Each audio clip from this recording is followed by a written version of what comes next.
ንስኹም እተኣቃልቦ ትህዎ ኢኹም ትኾኑ እንተ ደኣ ንገዛእ ነብስኹም ኣብ እንታይ ዓይነት ሓሳባትን ርድኢትን ተቀልዕዋ ተዘይፈሊጥኩም ካልእ ሰብ ክገብሮ እዩ ሽዑ ጉዙኣት ናይ ካልኦት ድምዳመ ክትኮኑ ኢኹም ኢፒክተተስ ናይ ምንባር ጥበብ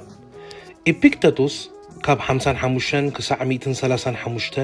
ዓመተ ምህረት ዝነበረ ፈላስፋ እዩ ኢፒክተተስ ኣብ ትሕቲ ስርዓት ባርያነት ተወልደ ሰብ ስለ ዝነበረ ባርያ ነበረ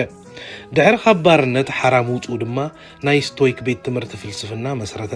ንደቂ ሰብ ብምጭኳኒ ህይወቶም ምቁፅፃር ኣይከኣልን ንመልሰ ተጨኳኒ ኩነት ዳ ይብል ነበረ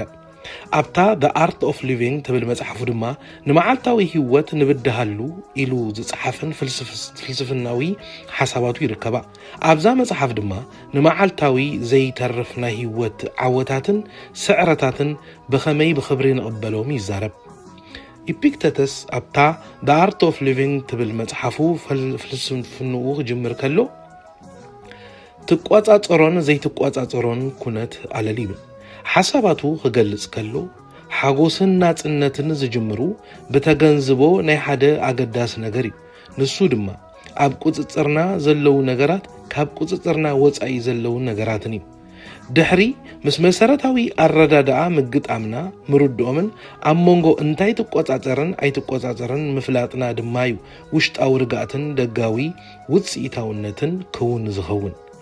ኣብ ትሕቲ ቁጽጽርና ካብ ዝርከቡ ነገራት ርእይቶታትና ድሌታትና ተመስጦታትና እዚኦም ነገራት ጉዳያትና እዮም ብቐጥታ ድማ በኣና እዮም ዝጽለው ኩሉ ሰዕ ድማ ብዛዕባ ጠባያትን ባህሪ ውሽጣዊ ህይወትናን ኣማራጽ ኣለና ካብ ቁጽጽርና ወጻኢ ድማ ተፈጥሯዊ ኣካላትና ተወለድናሉ ስድራ ዓሌት ብኻልኦት ከመይ ንርአን ኣብ ሕብረተሰብና ዘለናን ቀጸላ ወዘተ እዩ እዞም ነገራት ደጋዊ ኩነት ብምዃኖም ኣብኦም ምንም ቁጽጽር የብልናን ሽግርና ድማ ኣይኮኑን ነዞም ኩነት ክንቆጻጸሮም ወይ ክንቀይሮም ተፈቲና ግን ጣዓሳ ጥራሕ ይትርፉ ዘክሩ እቶም ኣብ ትሕቲ ፍጹም ስልጣናን ሓይልናን ዘለው ነገራት ብተፈጥሮ ንኣገልግሎትና ተዋህብዮም ካብ ዝኾነ ተዓቅቦ ነፃዮም በንጻሩ እቶም ኣብ ትሕቲ ቁጽጽርና ወጻኢ ዝኾኑ ግን ደካማታትን ጽግዕተኛታትን ናይ ካልኦት ሰባት ኣገልገልትን እዮም ዘክሩ እንተዳ ካብ ቁጽጽርኩም ወጻኢ ንኣብ ዘሎ ነገር ቁጽጽር ዘለኩም ኮይኑ ተተሰሚዕኩም ወይ ድማ ንጉዳያት ካልኦት ከም ጉዳይኩም ተሓሲብኩሞም መንገድኩም ክቐንንን ክጭነቁን ክትርዕዱን ወትሩ ድማ ኣብ ሰባት ጌጋ ኣብ ምንዳይ ክትነብሩን ኢኹም ይብል ኢፒክተቶስ ሓሳቡ ቅጽል ከሎ ከም ካልኣይ ሓሳብ ዘቕርቦ ዘምጻእኩም ግበሩ ዝብል ሓሳቡ እዩ ኣቓልቦኹም ወትሩ ኣብ ጉዳያትኩም ግበሩ ናይ ካልኦት ጉዳይ ድማ ናይ ካልኦት እዩ ከምዚ ኣብ ትገብሩሉ ጊዜ ዘይተመዝመስትን ዘይተረበሽትን ህዱኣትን ትኾኑ ፍጹም ናጽነት ይህልወኩምን ውጽኢታውያን ትኾኑን ጻዕርኹም ድማ ኣገዳሲ እዩ ብኸንቶ ተበተነ ኣይከውንን ጊዜኹም ድማ ኣብ ምጽናዕ ድኻም ካልኦት ኣይባኽንን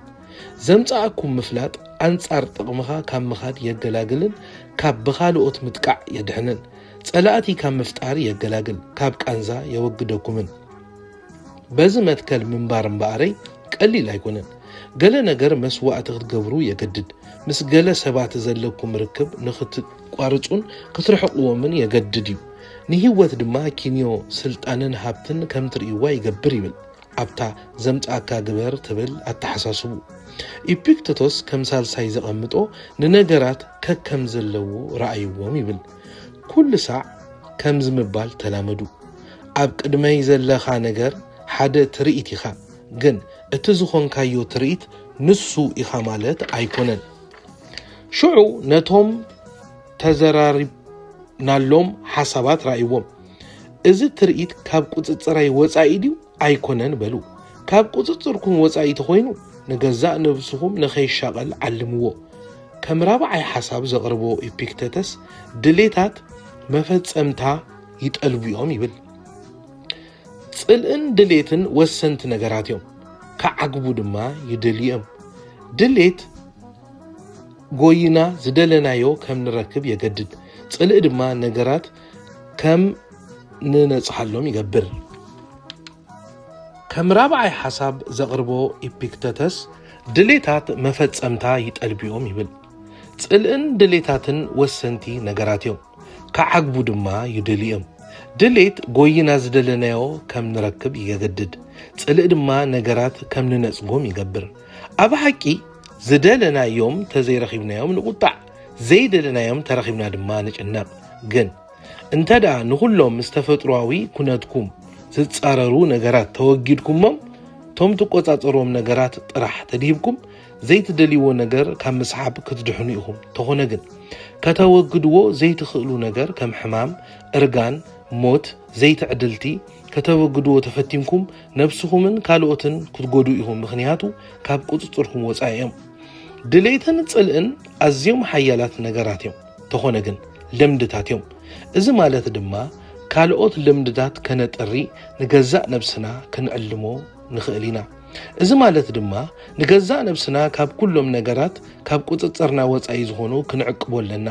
ኣብ ኩሎም ነገራት ኣብ ትሕቲ ቁጽጽርና ዝኾኑ ድማ ከም ዘድህብ ክንገብሮ ኣለና ድሌታትኩም ፍጹም ግዝእዎን ምለኽዎን ተዘይ ኮይኑ ግን መናሃርያ ጸገምን ጓህን ክትኮኑ ኢኹም ሽዑ ነቶም ብልክዕ ዘገድሰኩም ነገራት ኣይከተቕልቡሎምን ኢኹም ኣብ ሐቂ ምስቲ ዘጋጠመኩም መዓልታዊ ኩነት ኣንፈት ኣብ ሓደ ነገር ክኸውን ይኽእል እዩ ነቲ ካልእ ድማ ዘይከተድህብሉ ትኽእሉ ኢኹም ተኾነ ግን ነቲ ትገብርዎ ብኽብርን ብልክዕነትን ብውነን ብተዓጻጸፍነትን ኣተግብርዎ ይብል ንስኹም እቲ ኣቓልቦ ትህብዎ ኢኹም ትኾኑ እንተዳ ንገዛእ ነብስኹም ኣብ እንታይ ዓይነት ሓሳባትን ርድኢትን ተቃልዕዋ ተዘይፈሊጥኩም ካልኦት ሰባት ክገብርዎ እዮም ሽዑ ጉዙኣት ናይ ካልኦት ድምዳመ ክትኮኑ ኢኹም ኢፒክተተስ ዝኸበርኩም ተኸታተልቲ መደብ ኣማናዊ ሓይሊ ሓሳባት ንሎሚ ሒዘልኩም ዝመጻኹ እዚ ይመስል ኣብ ቀጻሊ ብኻልእ መደብ ይራኸበና ሰላም ቅነ